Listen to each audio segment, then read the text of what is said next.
Seorang jurutera daerah antara 6 individu diremang di Mahkamah Magistrate kerana disyaki memberi dan menerima rasuah bagi mendapatkan projek ditawarkan sebuah agensi pusat di Mersing, Johor sejak 2018. Orang yang makan rasuah, orang yang terima rasuah, orang yang membantu, yang jadi orang tengah, whatever yang berkaitan dengan rasuah, dilaknat oleh Allah Subhanahu Wa Taala.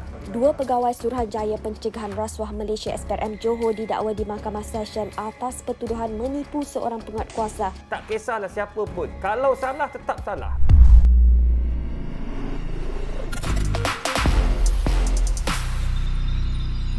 Assalamualaikum, kembali bertemu dalam Sembang Viral. Saya Fitri Yahya bersama anda malam ini berkongsi isu yang amat kritikal dan penting dalam masyarakat hari ini, iaitu tentang rasuah tanpa sedar.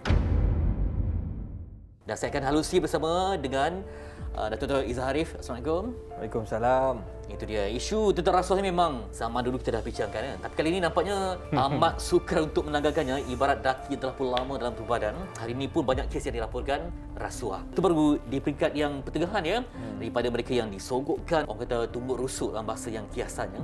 Macam mana Ustaz, kita nak berubah tapi sekeliling itu tidak langsung membantu. Setiap hari dalam akhbar mesti ada kes tentang rasuah. Daripada pucuk pimpinan tertinggi sampailah kepada yang bawah-bawah, ada saja kes yang dilaporkan. Saya tertarik ya bila sebut tentang rasuah ni. Rasuah ni bukan zaman sekarang je ada, Fitri. Zaman Nabi SAW, rasuah dah ada dah. Itu sebabnya hadis Nabi SAW sangat jelas. Ar-rashi wal murtashi finnar. Orang yang makan rasuah, orang yang terima rasuah, orang yang membantu, yang jadi orang tengah, whatever yang berkaitan dengan rasuah, dilaknat oleh Allah Subhanahu Wa Taala. Itu zaman Nabi tu. Zaman sekarang lagi lah, dengan penghasilan jenama-jenama baru ganti kepada rasuah. Orang tak panggil rasuah. Dia kata, dah bang, ini hadiah. Hadiah tu dia kena tahu mana boleh dan mana tak boleh. Situasinya, benda tu amat penting, macam dalam perniagaan ke atau apa saja kan. Kalau tak ada benda tu memang tak jalan. Dia memang pelinci yang memang semua pakai. Kalau kita nak maju contohnya kan, dia kena ada benda tu. Semua lalu telah pun digepung dengan rasuah ni, macam mana? Ya, jadi itu sebabnya rasuah perlu dibendung daripada sekarang, daripada kecil sampailah ke pihak atasan. Tak kisahlah siapa pun. Kalau salah tetap salah. Kalau katakan kita tahu maklumat-maklumat tentang rasuah, kita sepatutnya rakyat Malaysia yang bertanggungjawab perlu memaklumkan kepada SPRM. Ini tidak kita tutup mulut sebab kita juga dapat. Ini menyebabkan budaya kita menjadi budaya rasuah. Kita tidak mempunyai sifat tolong-menolong. Tolong-menolong maksud sini bukan tolong bagi rasuah, tetapi tolong-menolong amar makruf nahi mungkar. Itu tak ada dalam jiwa kita. Itu sebabnya hari ini kita tak berjaya untuk membendung rasuah. Rasuah kena pada pihak-pihak yang bawah-bawah, semua kena. Tapi pihak yang berduit, yang pandai cari peguam yang hebat-hebat, semua mereka terlepas. Itu sebabnya kita hari ini kita kena memperjuangkan perasaan untuk melawan rasuah sampai habis. Kalau akar umbi kita tengok kan, macam kita di rumah kan, adakah itu juga mungkin dorong pada rasuah ataupun macam upah-upah kecil yang nak memudahkan kerja kan?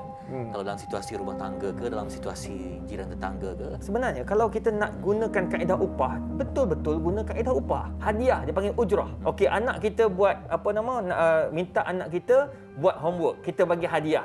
Itu tak apa, itu dipanggil hadiah. Anak kita tolong basuh kereta, kita bagi upah, itu dipanggil ujrah. Tapi kalau benda yang salah, kita minta dia luluskan juga, itu rasuah.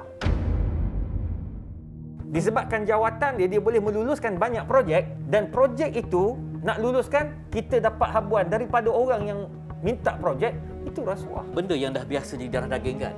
Dan macam kita dah siap bagi apa sekalipun tak jalan. Kita, aku ni tidur lagi nyenyak pada kakak. Sebab mereka pun dah terbiasa dengan duit yang sebegitu. Macam tu Ustaz? Selalunya orang yang macam ni, dia rasa bongkak kerana dia dapat apa yang dia nak. Tapi dia lupa dan dia tidak mengkaji sejarah. Kejayaan-kejayaan yang dikecapi oleh perasuah-perasuah ini berakhir dengan duka cita. Kalau tak percaya, pergi tanyalah SPRM. Baca kenyataan-kenyataan yang dikeluarkan oleh SPRM. Orang-orang yang mereka ini mewah di awal hidupnya, sengsara di akhir hidup dia. Semua ini dapat kita lihat apabila perasuah-perasuah terus memperjuangkan hak mereka sebagai pemberi rasuah. Dan mereka nak dapat hak mereka. Tak apa, mereka lepas sekarang. Ingat, dunia belum tentu lepas. Akhirat lagi-lagi takkan lepas.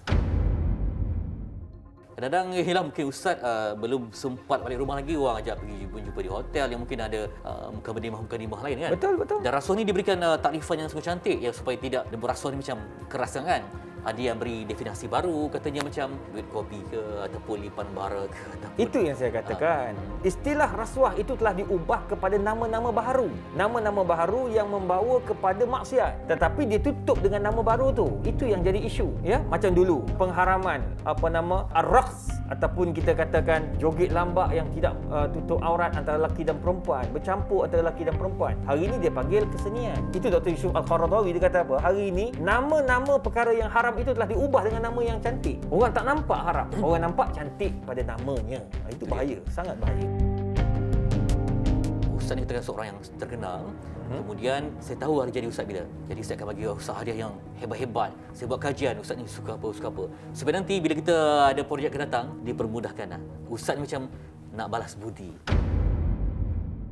Itu sebab dalam fiqh dipanggil fiqh al-qada, dalam fiqh kehakiman, orang-orang yang mempunyai jawatan-jawatan penting dalam negara, yang mempunyai jawatan penting dalam sebuah institusi, mereka ini tidak boleh menerima hadiah. Tengok sampai peringkat tu, tak boleh terima hadiah daripada orang yang dia tak bersih bagi hadiah. Ustaz kenal Fitri daripada mula 10 ke 15 tahun yang lepas. Fitri memang suka belanja Ustaz makan. Bila Ustaz dah ada jawatan, katakanlah Ustaz jadi menteri, contoh kan, Fitri nak belanja Ustaz makan, Ustaz terima. Sebab apa? Fitri dah lama kawan dengan Ustaz, memang Fitri suka belanja. Tiba-tiba bila Ustaz jadi menteri, kata contoh, tiba-tiba datang seorang hamba Allah nak belanja itu, nak belanja ini, nak bagi hadiah tu, hari birthday ni, sedangkan dia tak pernah jumpa Ustaz before, tak pernah buat benda yang sama sebelum, sehingga Ustaz ada jawatan, itu namanya salah satu bunga-bunga rasuah. Ketika orang tua anak dia berkahwin, dalam sampul tu hadiah-hadiah yang jangan luar kata biasa. sampul, brother.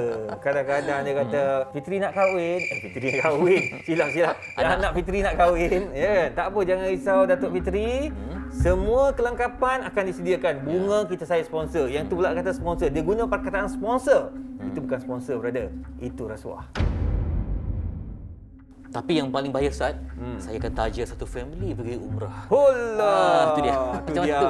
Sebab dia bersulamkan benda-benda yang nampak. Betul. Yang ni bukan rasuah ni macam disucikan dengan tawaran-tawaran yang bersifat agama. Betul. Saya jumpa kawan-kawan saya, ada yang KSU hari ni, Ketua Setiausaha Kementerian. Sampai peringkat dia buat baju, dia pesan kepada tailor, jangan ambil duit daripada selain saya. Kalau you ambil, saya tak akan ambil ke baju ni. Sampai peringkat tu. Itu sebabnya bila kita ada jawatan, kita kena ada prinsip. Bila ada prinsip, insya-Allah tidak akan ada sebab rasuah-rasuah. dia punya tarikan tu kuat ya. Bisa kata kalau kita dah mesyuarat, tiba-tiba ada lagi mesyuarat susulan. Dan mesyuarat tu kemudian jadi minum. Sekali dapat. Oh, okey, mungkin belanja makan siakap yang harga 3,000 kan. Ya, itu sebabnya sedap. kena berhati-hati. Ini dinamakan rasuah tanpa sadar. Kita tak tahu itu rasuah. Kita kadang-kadang yang saya tanya kawan-kawan saya dekat SPRM, dia orang kata kadang-kadang Ustaz, dia orang tak tahu itu rasuah. Dia ada jawatan tapi dia tak tahu itu rasuah. Tiba-tiba datang nak hadiah. Hadiah apa? Allah, jam tangan sikit je. Saya beli murah bulan ada kat luar negara, saya beli satu kat awak. Sebenarnya itu pada masa yang sama saya juga sedang minta satu projek. Fitri tahu, Allah, dia yang bagi hadiah kat aku ni. Takkan tak bagi. Tengok dia ada perasaan tu. Dia dekat-dekat Ustaz, rasuah dengan ukhuwah. Macam mana? Rasuah. Kami nak menjalinkan hubungan supaya dapat lebih teguhkan demi kemajuan ummah ya. Okey, ini macam mana?